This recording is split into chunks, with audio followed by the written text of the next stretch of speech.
আপনি যেদিন মরবেন সেদিনও মানুষ ভাত খাবে। এই গ্রামবাসী ধোকা ধোকা, মহল্লাবাসী ধোকা, এগুলো সব ধোকা, সব ধোকা। বন্ধুরা ধোকা, স্ত্রী ধোকা, এগুলো সব ধোকা। সব ওই রাত্রে খানা খাবে, আপনারে দাফন করে আসে। আরো বেশি খাইব মানুষের ঘরের থেকে যাইতে আইনা ভাত খাওয়ায়। আও হারাদিন কাঁদছেন আমনে, শরীর দুর্বল হয়ে যাব খানা না খাইলে। ভাত খা, খানা বন্ধ না। লাশের সামনে, লাশের সামনে মুসলমান আজকে জানাজা, লাশ সামনে, এখানে দাঁড়াইয়া জিগায় খানাটা কোন দিন কইয়া লাইলে ভালো আছিল। কি আহা আহা, মানুষ কার জন্য শিক্ষালেন? এই মানুষগুলো তারা আজকে জিগায় খানাটা কোন দিন করবে। 4 দিন না খানাটা কি সোমবারে করলে ভালো হয় না মঙ্গলবারে করলে ভালো হয়? কদ্দুর অনবুঝ করে লাইলে ভালো আছিল। লোকজন কি আর আবার ফাইবেননি? হ্যাঁ, মানুষটিরে আবার কইটো আইবেন, আজকেই কইয়া লাইলে ভালো। ফলে জানাজার লাশের সামনে দাঁড়াইয়া আগে কইয়ালায় সবাই খেয়াল রেখেন সোমবারে খানা। আহ, এর নাম দুনিয়া, এর নাম দুনিয়া, এর নাম দুনিয়া। এই জন্য দুনিয়া বড়ই স্বার্থক। এটা রাক্ষস, শুধু গিলে খায়, তৃপ্ত হয় না, তৃপ্ত হয়। সেদিন আমি এক কুটিপতির বাড়িতে গেছি, অনেক বড় সম্পদশালীর বাড়িতে গিয়া তার বাসায় বাথরুমে গেছি।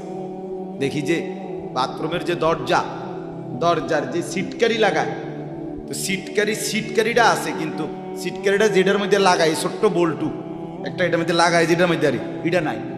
এবারে লাভ হইলো কি, এটা কিদের মধ্যে লাগাই? কথা বুঝছেন না আপনি? লকটার এই ছোট ইয়াটা যেটার মধ্যে লাগায় আর এটা নাই। তা না, আমি বের হয়ে বললাম, হা ভাইয়া, এরই নাম দুনিয়া। দুনিয়া এমন একটা না একটা থেকেই যায়, সব চাহিদা সব প্রয়োজন পূরণ হয় না, পূরণ হয়। আপনার লাশ যেদিন জানাজা হবে সেদিনও আপনার ঘরের হাজারো প্রয়োজন বাকি থেকে যায়, বাকি থেকে। পৃথিবী হাসবে ঠিকই, সিএনজিও চলবে, অটোও চলবে, সূর্যও ডুববে, চাঁদও উঠবে, রাতও শেষ হবে, দিনও আসবে, কেউ থামবে না আপনার জন্য। আপনি শুধু চলে যাবেন একা কবর, কেউ থামবে না। এরে বাপ, কেউ থামবে না। ছেলেরা আজকে বন্ধুর পাল্লায় পড়ে নষ্ট হয়ে যাচ্ছে। আহ, সমবয়সী বন্ধু তোমার উলঙ্গ ছবি দেখায়া, নর্তকী দেখায়া শেষ করে দিল, তুমি বুঝলাম। সমান সমান বন্ধু একসাথে তোমার জুয়ার আড্ডায়, মদের আড্ডায়, নারীর আড্ডায়। আহ, আফসোসের ব্যাপার। ভাবতেই শিখেন একজন মানুষ সুস্থ স্বাভাবিক, একজন সতেজ সবল মানুষ, সে কেমনে এত বোকা হয়, নিজেকে ধ্বংস করে। আমি যখন এখন এই মাত্র যে দিদা আসতেছিলাম গাড়ি দিয়া, একটা ছেলে প্রতিবন্ধী, ছোট একদম প্রতিভা, সে দাঁড়াইয়া রয়েছে মাঝখানে, মানে গাড়ির হরনও বোঝে না, কিছুই বোঝে না সে। পরে আরেকটা ছেলে ধরে তারে এক পাশ করে দেওয়াতে তারপরে আমার গাড়িটা আসছে এই এখানে। এখন এই ছেলেটা তো অবুঝ হইতে পারে, এই ছেলেটা তো প্রতিবন্ধী, সে তার ভালো মন্দ বুঝে না। কিন্তু তুমি ছেলে সুস্থ সবল স্বাভাবিক যুবক, তুমি কেমনে নিজের ভালোটা বোঝো না? তুমি কেমনে নিজের ভালোটা বোঝো না বলে? এত মানুষের জানাজা, কবরস্থান নাই এমন কোন এলাকা আছে বলেন? আপনাদের মহল্লায় কবরস্থান নাই? আপনারা কোনোদিন জানাজা পড়েন নাই? আপনারা লাশ দেখেন নাই? তাহলে জলজ্জান্ত মানুষ আজকে কবরে জনাব হযরত মাওলানা আব্দুল বারী সাহেব, আমার তো পুরা মনে আছে কত সময় আমার কতদিন বয়ান একসাথে দেখছি, ঘুরছি, কথা বলছি। কোথায় হারিয়ে গেল? কোথায় চলে গেলেন? এইভাবে পরিচিত চেনা মানুষগুলো প্রতিদিন হারিয়ে যায়, কবরে চলে যায়। এরপরও কি আমার কলিজার ভিতরে একবারও এই ওই ছেলে, বয় বেটা, আহাম্মক কোথাকার বেটা। জিন্দেগিটাই ছবি, জীবনটাই ছবি, একেবারে যেটা পাও। আজ মুসলমানের যুবকের কথা হইল বেঈমান ইহুদি আর কাফেররা আমাদেরকে এরকম ফাঁদে ফেলাইছে যে যা কিছু আছে 24 ঘন্টা মুসলমানের ছেলে মেয়ের হাতে মোবাইল তুলে দিছে। যেটা ফাও শুধু ছবি উড়াই আমগো কাছে পাঠায়। এটা কুত্তা হোক, বিলাই হোক, শুকর হোক, মানুষ হোক, গরু হোক, ছাগল হোক, হুজুর হোক, পাবলিক হোক, বেড়া হোক, বেড়ি হোক, জোয়ান হোক, বুড়া হোক, যেটা পাও যা শুধু ছবি উড়া। জিন্দেগির কাজে একটা। আহ, হায় হায় বাপ, তোমরা বুঝো না, বেঈমান তোমাদেরকে বেঁধে ফেলছে, আষ্টে পৃষ্ঠে বেঁধে ফেলছে, গিলে খাচ্ছে, গিলে। একটা সেকেন্ড সিদ্ধান্ত বেঈমানের যে মুসলমানের একটা নড়াচড়া তারা তাদের আড়াল হইতে দিবে না। কারণ এই মোবাইল, এই ইন্টারনেট, এই সব কিছু আমরা যাই ছবি উঠাই করি তাদের হাতে, তাদের কাছে এটার মূল নিয়ন্ত্রণ। তারা দেখে মুসলমানের যুবকদের হালাত কি, চরিত্রের অবস্থা কি, যুবতীদের হালাত কি। যুবতী তার রাত গভীরে অশ্লীল দৃশ্য পুরুষকে দেখায়, যুবক তার রাত গভীরে অশ্লীল কথা, জঘন্য কথা ভিন মেয়ের সাথে বলে। আহা, বেঈমান তখন হাসে, কাফের বেঈমানরা তখন হাসে যে হ্যাঁ দেখছো মুসলমানের অধপতন, মুসলমানের সন্তানের নোংরামি, মুসলমানের সন্তানের অসভ্যতা, এটা তারা হিসাব রাখে। এজন্য ভাইয়া জীবনের কদর করে। একজন হলে একজনই বোঝেন, দুইজন হলে দুইজনই বোঝেন। বাবাদেরকেও বলি, আমার ছেলেদেরকেও বলি, সবাইকে বলি, বাপ জিন্দেগির কদর করে। এই বলতেছিলাম, এটা আমাদের হায়াত, এটা আমাদের জীবনের সবচেয়ে বড় সম্পদ।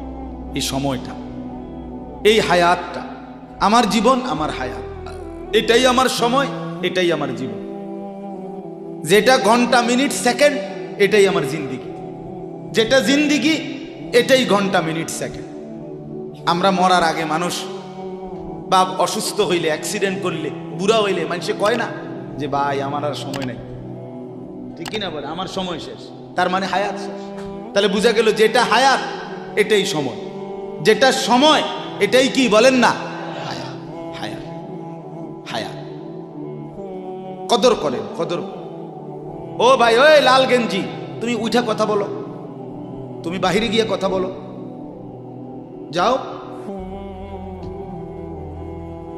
কাফেল কোথাকার,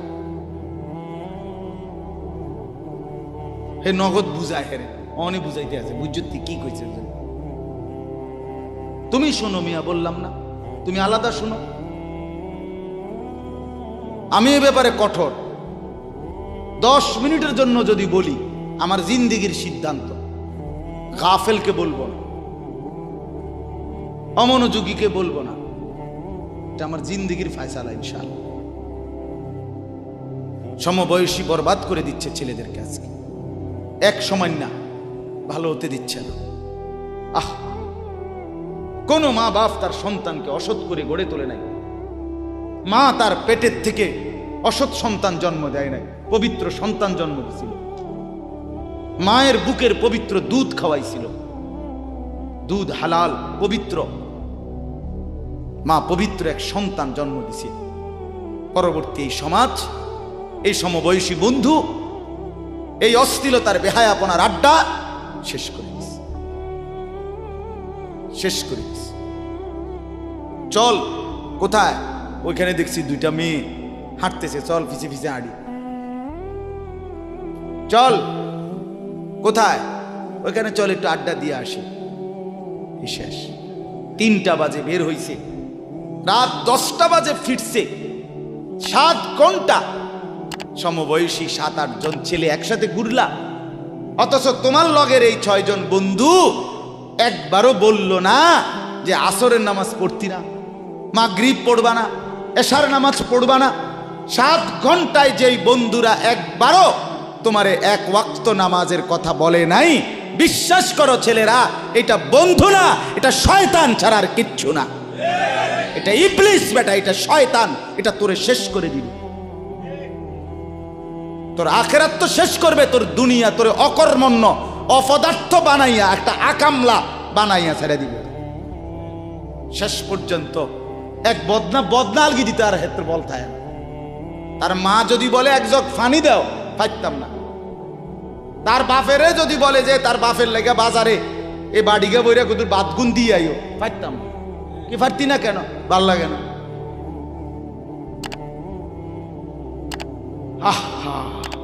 গুনাহ, অশ্লীলতা, বেহায়াপনা, উলঙ্গপনা শেষ পর্যন্ত এরকম অপদার্থ বানায়, অকর্মণ্য বানিয়ে দেয়।